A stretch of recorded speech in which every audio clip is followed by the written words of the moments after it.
Que o Senhor te abençoe, meu irmão, minha irmã. Uma alegria estar aqui com você mais uma semana. O ano voou, não é verdade? Mas louvado seja Deus por tudo. A nossa vida está nas mãos de Deus. A Ele seja toda a glória, todo louvor e toda adoração. Evangelho segundo Lucas, capítulo 6. Hoje também vamos ler o versículo 21. A sua segunda parte está escrito assim: Bem-aventurados vós, os que agora chorais, porque é a vez de rir. Bem-aventurados vós, os que agora chorais, porque é a vez de rir. Vamos orar? Senhor, nós te louvamos. Nesta hora, exaltamos e bendizemos o seu nome. Te pedimos que fale ao nosso coração, que nos ensine, que nos inspire, que nos instrua, que nos corrija, que nos encoraje para viver, ó Deus, essa vida para a sua glória, fazer tudo para o louvor do seu nome. Te pedimos e agradecemos em nome de Jesus. Amém. Olha que texto desafiador. A Bíblia diz que bem-aventurado, que abençoado. Pensa bem, na semana passada nós falamos, até lembramos o termo lá em inglês, blessed, abençoado. E o texto entra com esse desafio: bem-aventurados vós, os que agora chorais, porque é a vez de rir. A Bíblia está dizendo, é isso mesmo, que nós que confiamos no Senhor, que estamos firmados em sua palavra, que entregamos o governo, o senhorio da nossa vida para Ele, que temos Jesus como nosso Senhor e Salvador, aqueles que andamos com Jesus, que estamos em Cristo, a Bíblia diz, mesmo no meio do sofrimento, mesmo no choro, há uma bem-aventurança. E o Senhor diz que bem-aventurado é aquele que agora chora, porque ele haverá de rir. Se nós começarmos a pensar um pouco nesse tema, que é o tema do sofrimento, nós vamos perceber que estudiosos de todas as áreas têm se batido com o tema sofrimento ao longo da história, porque nós sofremos. E uma angústia para muitos é principalmente porque o justo sofre.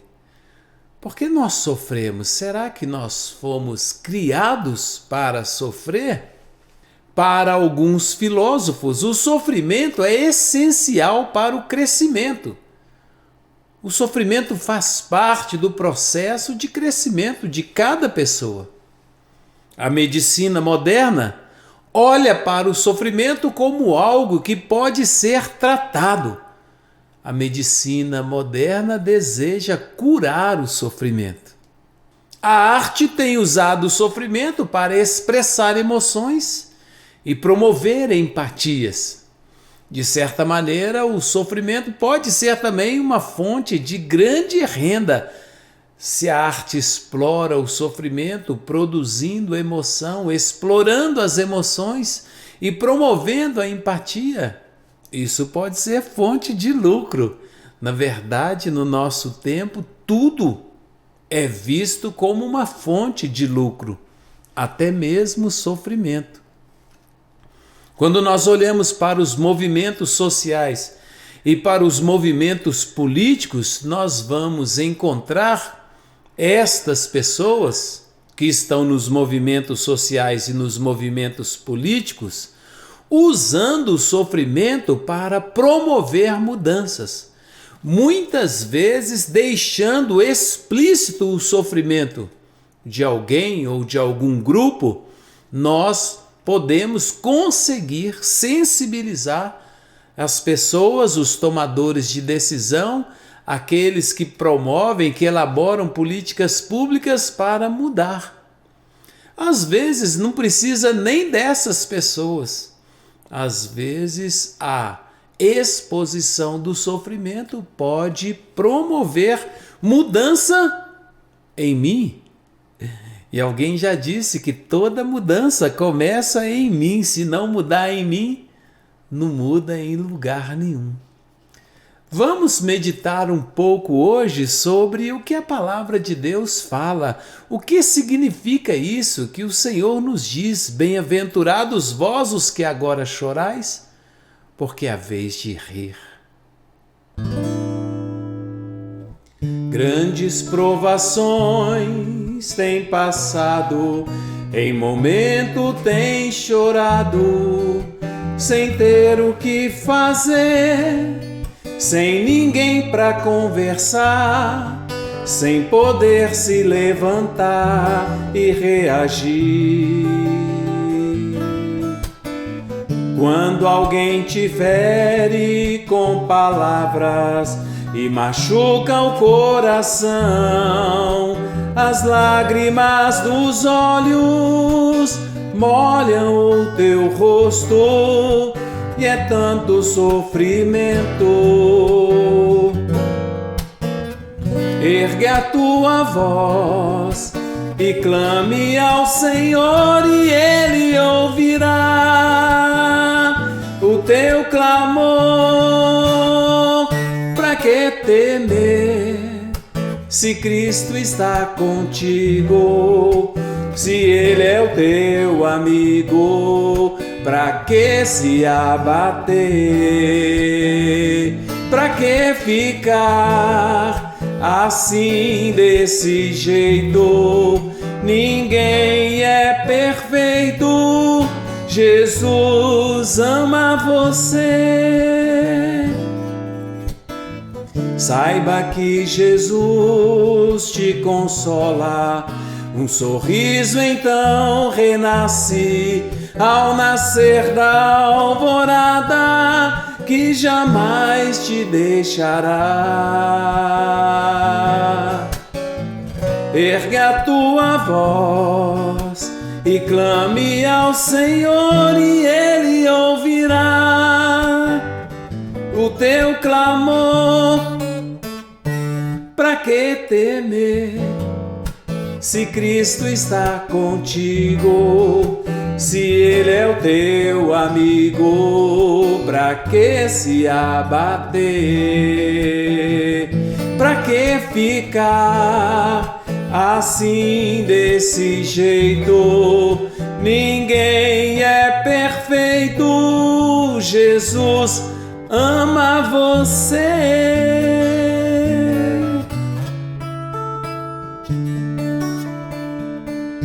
Pra que temer se Cristo está contigo?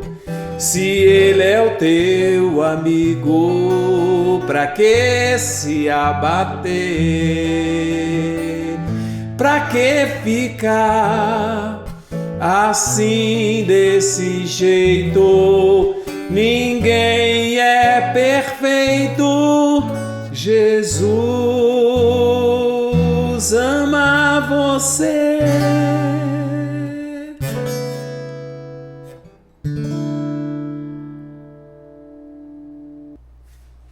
Quando nós olhamos para esta declaração de Jesus, ela é para nós de fato surpreendente. Bem-aventurados vós os que choram. Jesus está dizendo que felizes são os que choram. Parece uma contradição, né? Feliz é você que está chorando, felizes os que choram. Bem-aventurados, abençoados que choram, porque é a vez de rir. Na mesma hora que o Senhor aponta para o momento, Ele também aponta para a eternidade. No mesmo momento em que o Senhor percebe o sofrimento, Ele traz uma palavra de esperança. A Bíblia, a palavra de Deus, é sobretudo uma mensagem de esperança. Quando nós olhamos a criação, nós percebemos que Deus criou o homem de maneira completa. Corpo, alma e espírito, tudo na criação é perfeito, tudo é equilibrado, tudo é completo, não há excesso no homem criado por Deus, também não há falta no homem criado por Deus. Então, Pode surgir a pergunta: Deus criou o homem para o sofrimento? A resposta é não. Deus criou o homem para se alegrar com ele, na presença dele, desfrutar da glória de Deus, participar da glória de Deus e viver, né? Olha, o Salmo 16 diz que na presença de Deus há plenitude de alegria. Na presença de Deus há delícias. Se há delícias e plenitude de vida na presença de Deus, então o homem criado por Deus na sua forma perfeita não foi criado para sofrer, para chorar, para o sofrimento. Mas o pecado mudou tudo isso. O sofrimento surge na Bíblia como consequência da rebelião da humanidade contra Deus. Quando o homem, livre e conscientemente, decide desobedecer uma ordem expressa de Deus, ele trouxe para si, o homem trouxe para si o decreto de Deus. E o decreto de Deus é: o salário do pecado é a morte. O Senhor disse para o homem: não coma da árvore do conhecimento do bem e do mal, não coma do fruto da árvore do conhecimento do bem e do mal, porque no dia que você comer dessa árvore, você certamente morrerá. O sofrimento surge a partir desse momento de rebelião e de desobediência do homem a um comando claro, direto, simples. Um comando simples, claro, direto. O homem não tinha dúvidas. Ele sabia que havia uma proibição para fazer aquilo e deliberadamente ele fez. Essa história está escrita no livro de Gênesis, no capítulo 3, a história da queda. A primeira morte manifestada claramente é: o homem é destituído da glória de Deus, ele é apartado da presença de Deus, que por ser santo não convive com o pecado. Então o homem é separado de Deus, e essa separação de Deus é a morte. A primeira morte que acontece com o homem é a morte espiritual, que é a verdadeira morte, que é a separação de Deus. Mas o homem também vai experimentar as consequências da morte física, a morte biológica. Aí nós podemos pensar que há uma lógica.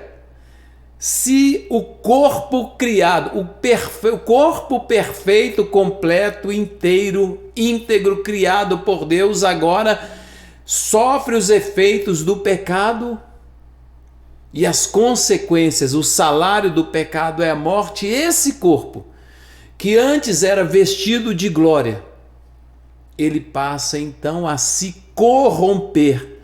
O corpo passa a corromper. O que é isso? Nós passamos a experimentar a corrupção, nós vamos envelhecer, nós vamos adoecer, nós vamos sentir o impacto de viver em um corpo que degrada, que se corrompe, que adoece. Então, com tudo isso, não apenas o sofrimento físico, mas também vamos passar a experimentar outros tipos de sofrimento. O mais terrível deles é o sofrimento de estar fora da presença de Deus, onde há plenitude de vida e delícias. Agora já não há mais no homem, porque não está mais na presença de Deus, plenitude de vida e delícias. Como disse o salmista no Salmo 16. Então o primeiro sofrimento é um sofrimento espiritual, que é a morte do homem, a morte espiritual, a separação de Deus. Deve ter sido uma coisa terrível. Mas também há o sofrimento emocional, o homem passa a ter ódio e inveja. Nós vamos ter rapidamente o primeiro homicídio. Caim vai matar o seu irmão Abel por inveja, com dolo. Não é um homicídio, uma morte acidental, não, é uma morte planejada, criada por um coração que está cheio de inveja e de ódio, de um coração cheio de rancor.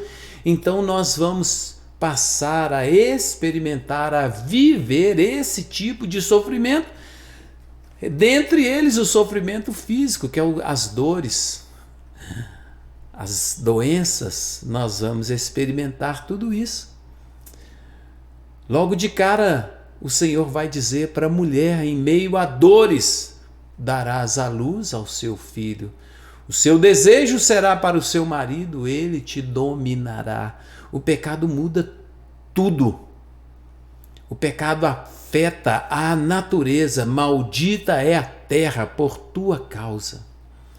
Com o suor do teu rosto obterás o teu sustento. Então, todas estas coisas entram na terra por causa do pecado. A Bíblia nos faz saber, embora os estudiosos se batam e se debatam para entender esse tema, os filósofos, os estudiosos, a medicina, a arte, a política, não é?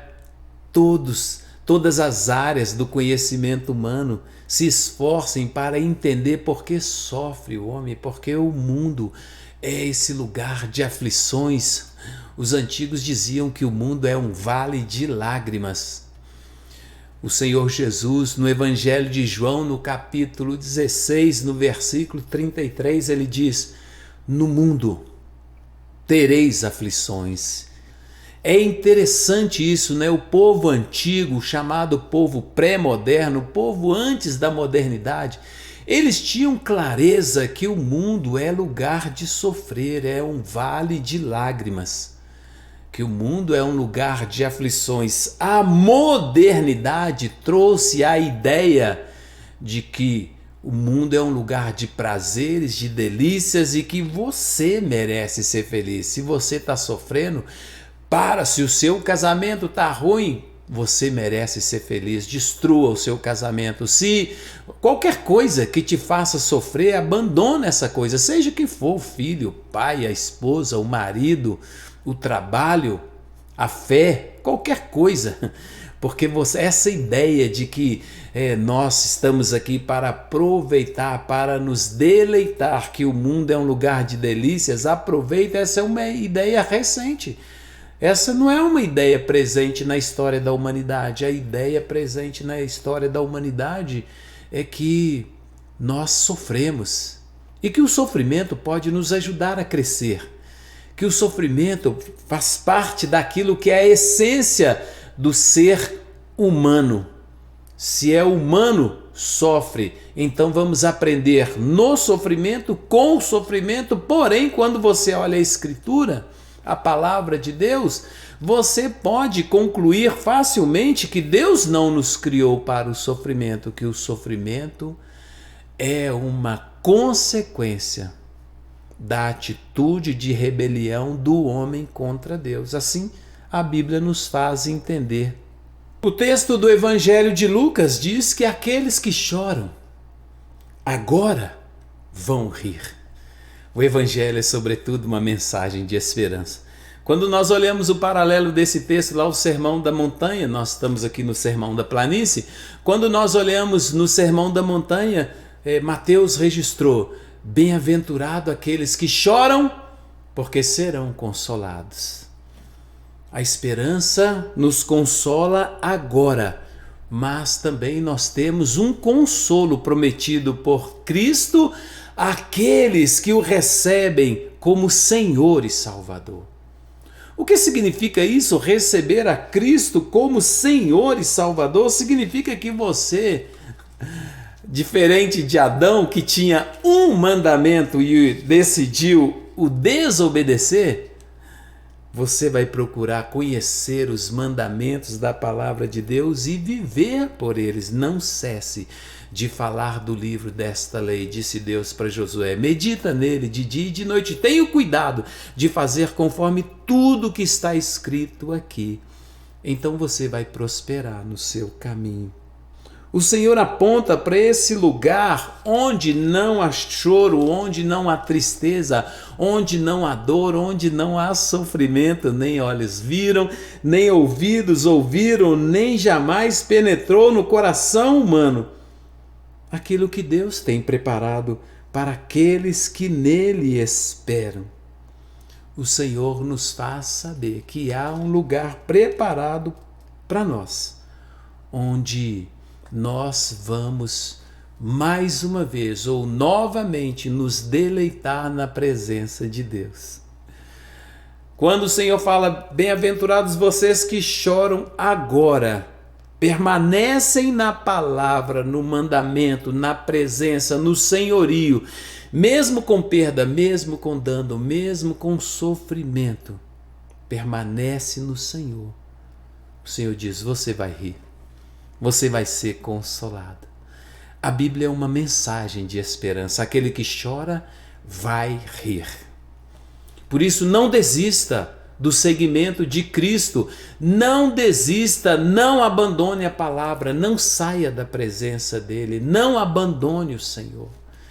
Tem pessoas que quando passam pelo sofrimento, pelas aflições deste tempo, elas abandonam a Deus. Eu me lembro agora da parábola do semeador aqui no Evangelho segundo Mateus, no capítulo 13, que o Senhor fala especificamente para aquela pessoa que recebe a palavra com alegria, mas quando chega a angústia, quando chega a perseguição, essa pessoa se escandaliza, ela tropeça, ela abandona o Evangelho, abandona a mensagem e vai.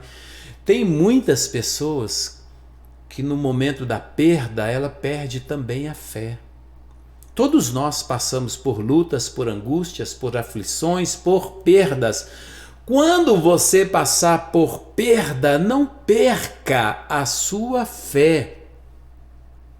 É muito triste, porque a pessoa que passa por perda e perde também a fé e abandona o Evangelho, ela vai experimentar o choro agora e ela não terá o consolo no futuro.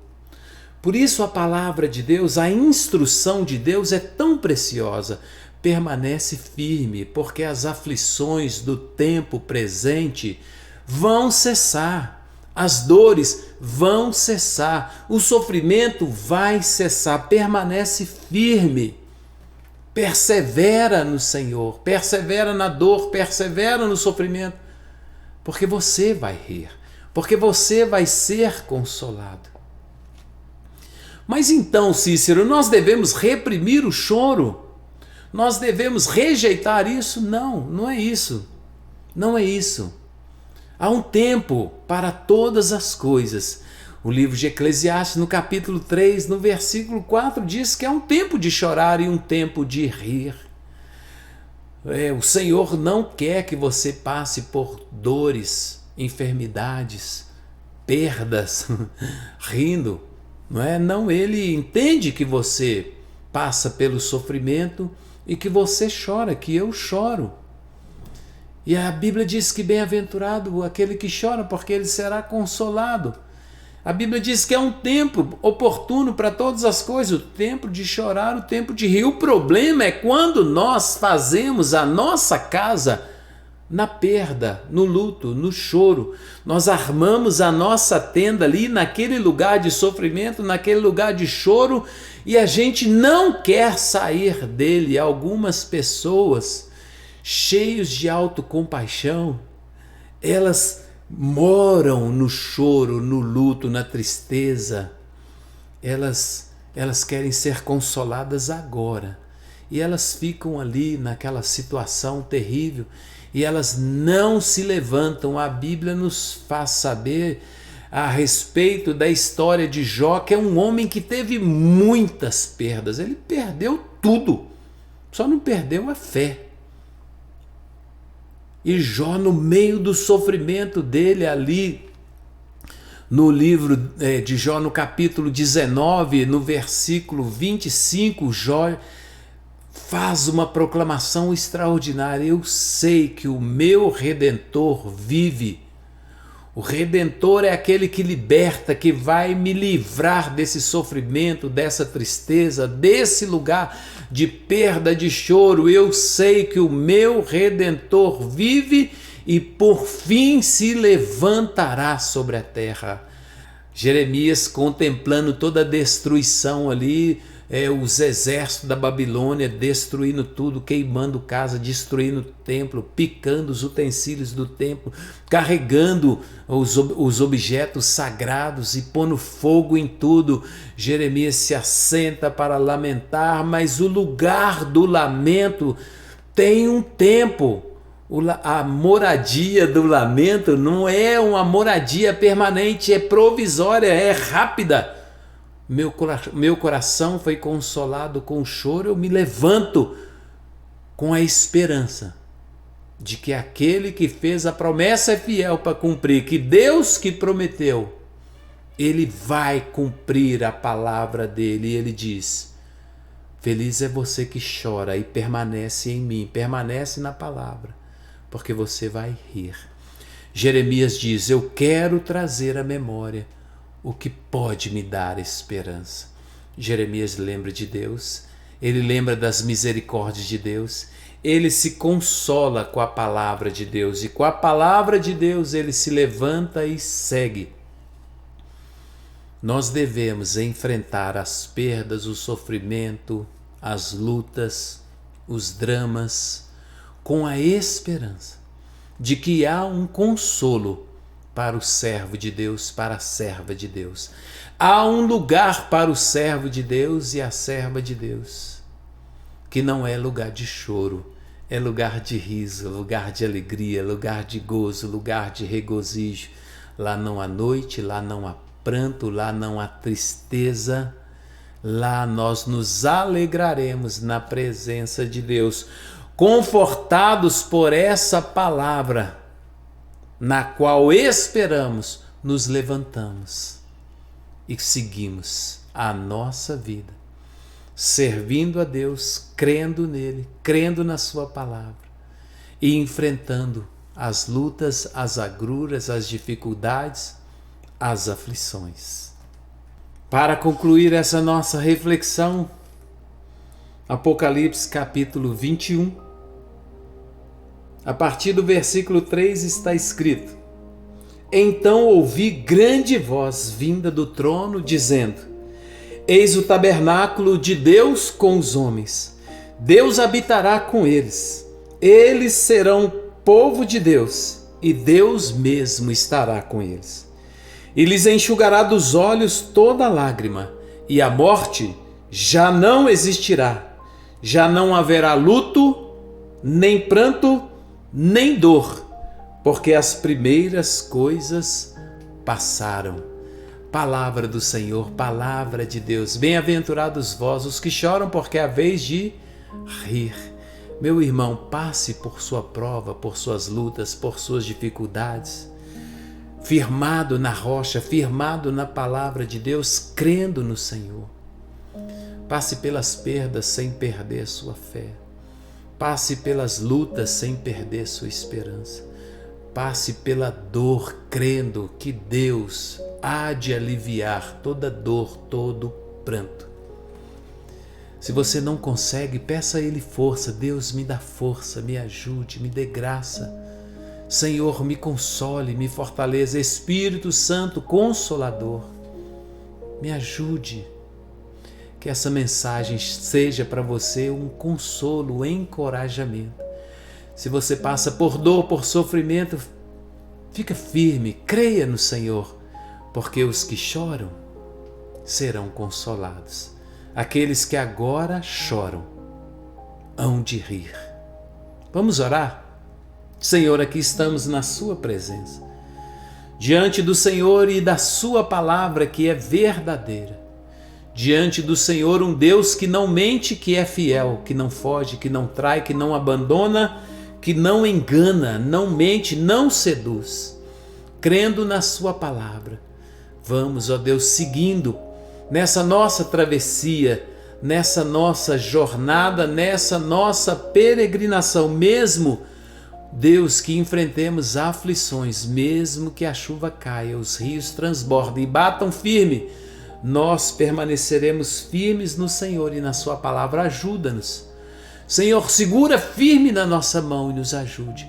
Segura firme na mão do meu irmão, da minha irmã. Espírito Santo, fale ao coração dele, fale ao coração dela, trazendo esperança, consolo, renovo, força, fortaleza, ajudando, Senhor. Limpa o seu caminho, aplana o seu caminho dos tropeços, livra das tentações, das ciladas e dos laços do maligno. Dá ao meu irmão, à minha irmã, uma semana vitoriosa, uma semana de bênção, que a mão do Senhor esteja sobre ele, sobre ela, que o seu Espírito, Deus, esteja conduzindo, ajudando, consolando, confortando, declarando: este é o caminho, anda nele. Que a boa mão de Deus, meu irmão, minha irmã, esteja sobre você e sobre a sua casa. Que o Senhor compadeça de você, tenha misericórdia de você, fortaleça você e te dê vitória no meio das suas lutas. Que Ele te ajude a perseverar, a crer e a perseverar. Eu te abençoo com a bênção do Deus Todo-Poderoso, Pai, o Filho e o Espírito Santo. Que o Senhor te abençoe e te guarde, que o Senhor faça resplandecer o seu rosto sobre ti, tenha misericórdia de ti, e que o Senhor sobre ti levante o seu rosto e te dê a paz. Firme na palavra, persevere. Uma excelente semana para você.